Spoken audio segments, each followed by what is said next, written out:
Hello everyone, welcome to my channel. तो आइए आज का लेक्चर स्टार्ट करते हैं। आज हम पढ़ेंगे नाद के लक्षण या फिर विशेषताएं।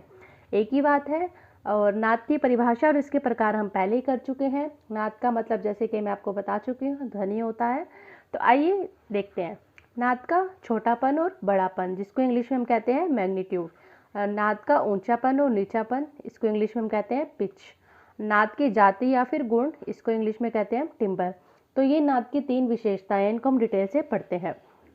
नाद का छोटापन और बड़ापन।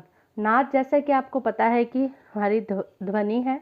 इसमें क्या होता है, जब हम धीरे से बोलते हैं तो सिर्फ वो जो आवाज़ है, वो नाद है जो आसपास के लोगों को ही सुनाई देता है। तो इसे हम क्या कहते हैं, नाद का छोटापन। इसी तरीके से अगर हम अगर ज़ोर से बोलते हैं तो वो जो ध्वनि है दूर तक लोगों के पास जाती है, तो हम इसे क्या कहते हैं, नाद का बड़ापन। ठीक है, तो आइए डिटेल से पढ़ते हैं। किसी भी ध्वनि को जोर से या धीरे से उत्पन्न किया जा सकता है। जो ध्वनि धीरे से उत्पन्न होती है उसे केवल पास के लोग ही सुन सकते हैं, और जो ध्वनि जोर से उत्पन्न होती है उसे दूर के लोग भी सुन सकते हैं। अर्थात जो ध्वनि धीरे से उत्पन्न हुई उसे नाद का छोटापन कहा गया, और जो ध्वनि जोर से उत्पन्न हुई उसे नाद का बड़ापन कहेंगे। तो इसको हम एक एग्जाम्पल से समझते हैं। जैसे कि हमने तानपुरा लिया है, आपको पता है कि तानपुरे में 4 तार होते हैं।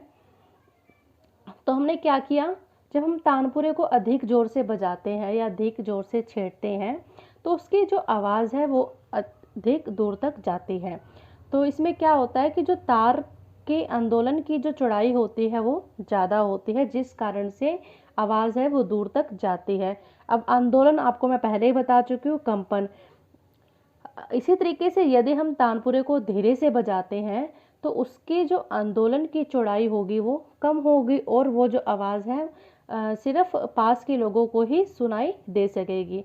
तो इस कारण से जो नाद का छोटापन और बड़ापन है वो तार के आंदोलन की चौड़ाई पर निर्भर करता है। अगर तार के आंदोलन की जो चौड़ाई है अगर वो ज़्यादा होगी तो बड़ापन हो जाएगा, अगर वो तार के आंदोलन की चौड़ाई कम होगी तो वह आपका छोटापन हो जाएगा।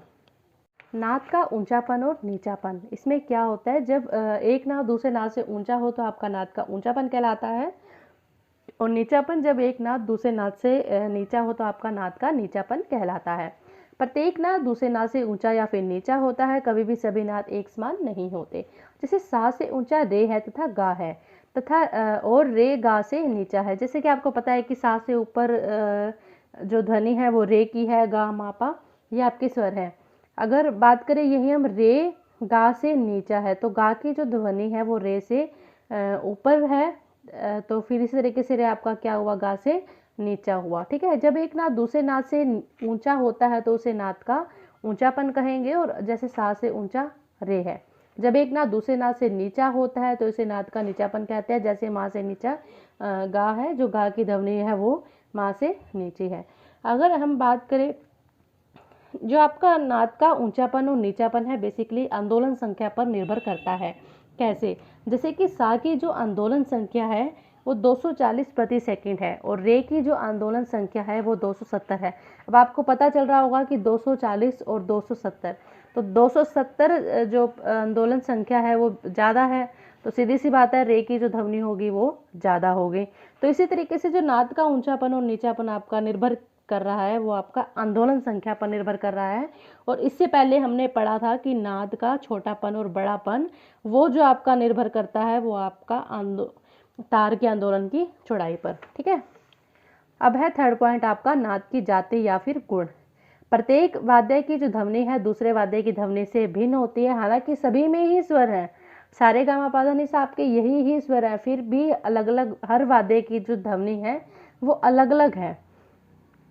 वाद्यों की ध्वनि को अलग अलग पहचानना ही नाद की जाति अथवा गुण कहलाता है। यदि किसी बंद कमरे में बैठकर अलग अलग प्रकार के वाद्य बजाए जाएं तो हम केवल ध्वनि के आधार पर ही बता सकते हैं कि बंद कमरे में कौन सा वाद्य बज रहा है। जैसे कि आपको पता ही है कि हर वाद्य की, हारमोनियम की, सितार की, वीणा की, तबले की, हर वाद्य की जो ध्वनि है बिल्कुल अलग अलग है। अगर किसी बंद कमरे में कोई बैठकर इंस्ट्रूमेंट बजा रहा है तो आप बाहर खड़े होकर भी सुनकर बता सकते हैं कि ये वाला वाद्य बज रहा है। तो यही नाद की जाति या फिर गुण है। तो नाद का जो छोटापन और बड़ापन में क्या था कि जब हम ध्वनि धीरे से बोलते हैं तो वो पास के लोगों को सुनाई देते हैं, और जब हम नाद को ज़ोर से बोलते हैं तो वो दूर के लोगों को भी सुनाई देती है। तो उसे क्या कहा जाता है, नाद का छोटापन या फिर बड़ापन। और नाद की ऊंचाई और निचाई की बात करें तो ये आपकी आंदोलन संख्या पर निर्भर करता है। अगर एक नाद दूसरे नाद से ऊंचा होगा तो आपका नाद का ऊंचापन। और यही हम बात करें एक नाद दूसरे नाद से जब नीचा होता है तो नाद का नीचापन। नाद की जाति या फिर गुण क्या होता है, जब हम वाद्यों की ध्वनि को पहचान ले तो आपकी नाद की जाति या फिर नाद का गुण कहलाता है। Thank you.